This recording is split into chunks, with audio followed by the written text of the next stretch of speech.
काँग्रेसचे जे प्रदेशाध्यक्ष हर्षवर्धन सपकाळ यांची या ठिकाणी प्रतिकात्मक अंत्ययात्रा काढलेली आहे आणि काँग्रेस भवनासोबतच भवनासमोरच त्यांचा पुतळा दहन केलाय. काय सांगाल?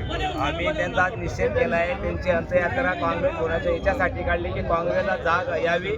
त्यांनी जी तुलना छत्रपती शिवाजी महाराजांबरोबर केलेली ती एकदम म्हणजे खरं त्यांच्या तोंडाला असं म्हटलं जातं की त्यांच्या तोंडालाच काळं फासलं पाहिजे.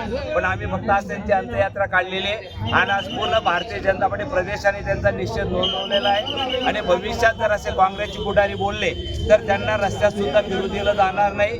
आज खरं हा आमचा महाराष्ट्राचा अपमान त्यांनी केलेला आहे. जे आमचं पाहिलं असेल तर आमचं दैवत छत्रपती शिवाजी महाराज आहे. त्यांची जी तुलना त्यांनी अशा टिपू सुलतानशी केलेली की त्यांचं योगदान काही नसताना मला वाटतं त्यांनी तुलना केल्यामुळे आमच्या भावना आणि पूर्ण आम्ही हिंदू म्हणून आमच्या ज्या भावना हे झालेल्या आहेत दुखावलेल्या आहेत त्याचा आज हिंदू म्हणून आम्ही तीव्र निषेध करतो आणि पूर्ण महाराष्ट्राचा स्वाभिमान त्यांनी खरं आज त्यांच्या भावना दुखावलेल्या आहेत. मागणी काय मामा आपली आता?